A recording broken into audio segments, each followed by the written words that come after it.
Assalamu alaikum rahmatullahi wa barakatuh. This is Karim Serageldin answering your online questions. Dear sister, your submission was entitled, What's Wrong with Me? I think a better way to put it is respectfully, what's wrong with your family?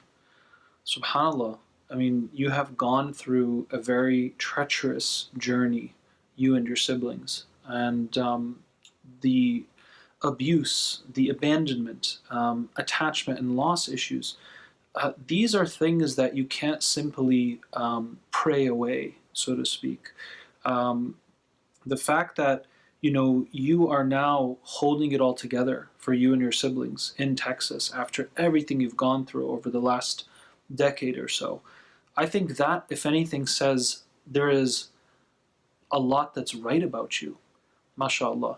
You have exemplified resilience, strength, patience, and most importantly, faith along the way. MashaAllah. The very fact that you were able to hold on to your faith, sister, through all of this says a lot about your character. And I'm fully confident that Allah subhanahu wa ta'ala will continue to provide for you and your siblings and give you the best in this life and the next.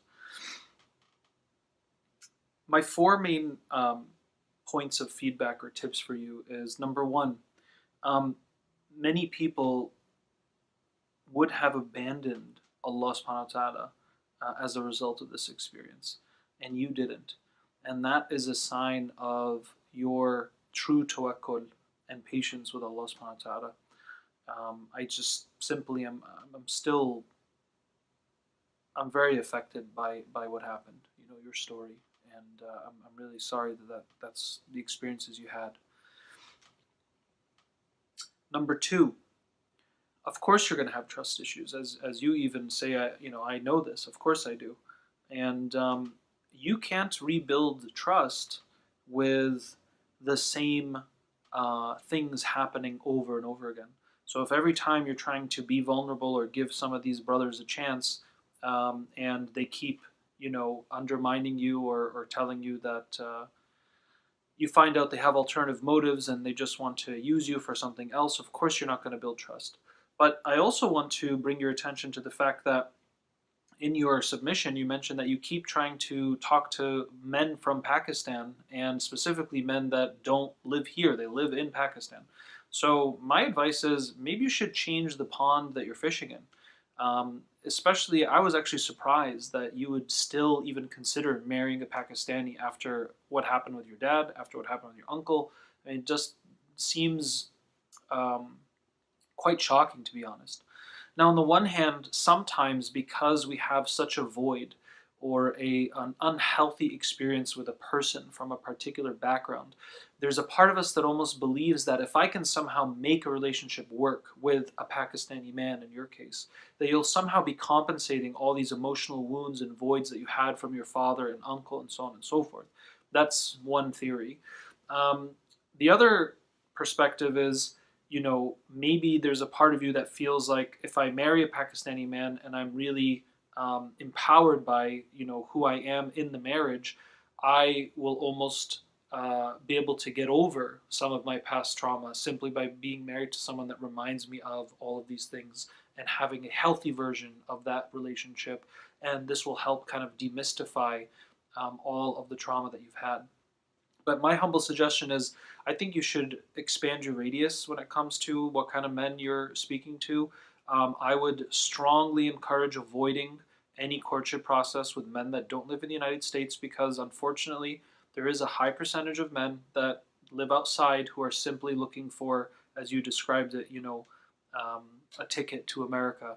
And I would strongly encourage avoiding any international courtship processes. Number one, it's very difficult to maintain and to know if this person is genuine. And often we find out when it's too late. Number two, you can't really get to know somebody on the phone, really. You need someone who you're actually going to be sitting with, talking to. They're meeting your family's meeting them. Interaction with people is very important because you'll learn a lot more about the person when you talk to them. Number three, we also have to be very careful about romanticizing marriages. And of course, you've gone through a lot of trauma and difficult experiences. And sometimes a way to cope with some of that pain is to hope for the the perfect opposite of whatever we went through. So all the damage, all the abuse that you saw and experienced, these things now make us want to feel or dream or imagine that we can find the opposite of all of these things. And this is very important to realize, because sometimes we make marriages based on those decisions, based on almost the emotional reaction or response that we feel so drawn to people that represent all the things that we have been always trying to run away from or avoid, right? Specifically when we have these traumatic experiences with families. So you have to also make sure that you don't over romanticize the possibility of finding this dream guy or whatever. And I know you're a reasonable sister and a practical sister from your submission. Um, and even the Prophet Muhammad sallallahu, sure, it's a wonderful example for us, but they were just human too, and the Prophet sallallahu didn't have um, a smooth, blissful time either with his wives. I mean, it's well known and documented that at one point he took a 1 month hiatus because they were having disputes or marital disagreements, so to speak. Although that was connected more so to his mission as a prophet and his responsibilities, and not so much about communication and conflict resolution issues, so to speak.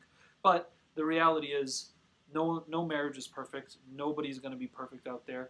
What matters is, does this person respect and honor and value you for who you are as you are? And this is why I would encourage not trying to fish in any ponds outside of your current radius. And if you think, oh, there's nobody in my area, well, then you're going to have to be patient, and you're going to have to keep living your life and doing what you do day to day, and trust that when the time is right and when you're ready, these things will unfold for you. You have to keep taking the means as best as you can.